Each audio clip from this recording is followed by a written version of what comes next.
and $42. So give yourselves a round of applause.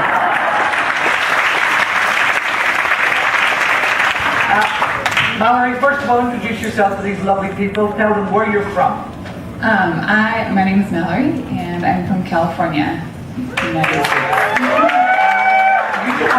You've made a journey from one Olympic discipline to another. Tell us a little bit about that. Yes, I started out doing the heptathlon while I was in college at the University of Hawaii. I competed as a heptathlete. Spent 5 years training that and had a good go with that. And at the end of my 5 years, the way it's set up in the States, it's really hard to continue on in athletics afterwards. Sponsorship is just really hard to come by, and you got to get a job and make money and make ends meet. And so I figured basically I was done. I also knew at that point, it was the first time in my senior year of college where I started to take faith seriously. I grew up in the church and knew about Christ, and I knew about God and stuff, but it didn't really take hold in my life until my senior year. And so I thought, okay, God, I've always considered myself an athlete who was a Christian. What would it look like if I just fully gave you myself and became a Christian who had formerly been an athlete? And so I was out of athletics for 3 years until about 1.5 years ago when an opportunity arose as I had gotten a coaching job at a local high school. The pole vault coach said, hey, you should come out and just try pole vault. You have a gymnastics background, you've done track and field, seems like it'd be a good fit. And I just wanted to learn how to flip upside down on a big pole, so it sounded good. After a couple of months, found out I really enjoyed the sport and showed a lot of potential, and thought, okay, God, if this is an opportunity that you're giving me to come back into the sport, I want to be faithful and I want to take it, but I want to take that with a new perspective. I want to still 100% be a Christian and define myself no longer as an athlete who is a Christian, but a Christian who happened to do athletics. Wow.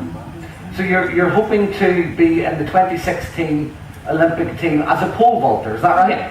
Yes, as a pole vaulter. And what's the journey from here to there? How does that, let me ask you some questions because I'm intrigued. How many hours a week do you have to be training and doing stuff? It depends on the time of year and the intensive training. We're getting into the fall training. The season is ending here with the Olympics, so it goes into a building phase. So it's a lot longer training hours. You got to spend your time doing your sprints. You got to get your weight workout in. You have to do your rehab, your prehab, all that stuff. So I would spend probably a good 25 hours, 30 hours a week between all of that stuff. And on top of that, you're working, you're earning a living, you're having to do all the other stuff. Yes, I coach at the local high school, which allows me to use their facilities, which is kind of how I'm working it. And then I also nanny a little girl, which is a perfect little. I think we watch people like Jessica Ennis and others on the television, and we see these glory moments at the end, but there's years of hard work behind that, right? Absolutely, it takes a long time, especially someone like Jessica Ennis who has a discipline of having been a former heptathlete, having to train not just one event but 7 events, and that is just a whole nother story. You said something to me earlier on when we met, which I was really intrigued by, and you said it again here. You said that somewhere in your journey, about 18 months ago, you switched from being an athlete who had a Christian faith to being a Christian who did athletics. And I remember a quote by Eric Liddell, who's the guy that Chariots of Fire is based on. And he said, God made me to love him, but he also made me fast. And it's a really inspiring thing. We'll be talking a lot about identity tonight. How does your identity get changed as an athlete? Because you guys get looked at, you get critiqued, your whole lives can be pulled apart in one failure, one 10-second failure, or falling or hitting a pole, or not just getting over the top of that thing which is really high. How do you cope with that as a Christian? What does your faith mean to you in the midst of all of this stuff? It definitely builds a strong foundation. I found especially once you get into university athletics, it's a whole nother ballgame, and your coaches depend on you, the school depends on you, you're usually getting paid to be there, so there are certain stipulations on keeping scholarships and whatnot, so all the different pressures that you don't have in high school or growing up. And like you said, you could be on a high for months, like having great performances, but one bad performance or one injured hamstring, and all of a sudden your world falls apart, because this is how I've identified myself. And that was definitely something that even in my best moments, I would realize I'd have this really good high of, I won the gold medal, or I did this, but 2 weeks later, that high, the adrenaline's gone, most people move on with their life, and you're just like left with almost a void of, oh, I did this great thing, and then, well, where do I go from here? And that's what really got me questioning, and okay, there's got to be more than just my performance, and what can I do, and how can I glorify God in what He made me to do? A lot like what the Eric Little quote of, God calls us in different areas of life. Someone may be a really gifted doctor or nurse, or someone may be a gifted speaker or a gifted athlete. He gives us those giftings to give glory back to Him. He creates us so differently because there's so many parts of Him, and we display His image. And so when we're trusting in Him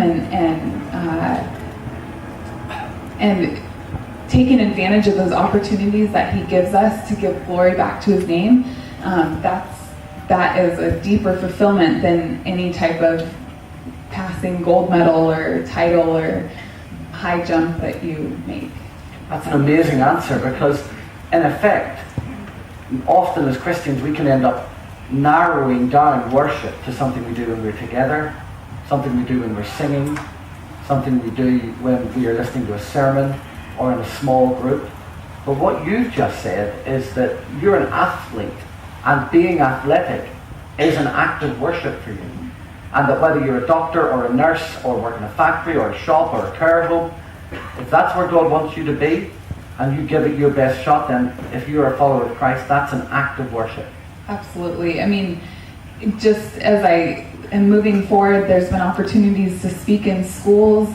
There's the opportunity I got to sit up here and talk to you guys, and the more I can proclaim the name of Christ and just show, talk a little bit about my story and get to know you guys throughout the week, and just give honor and glory in the way that I live and the words that I speak.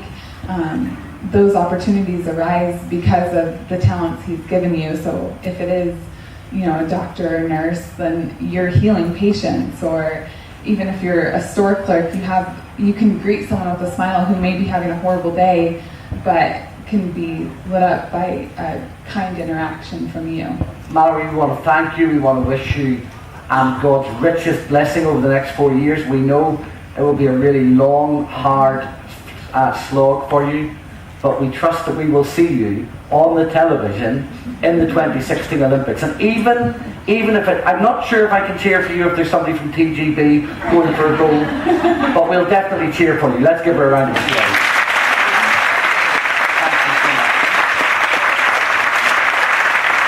We've just missed the second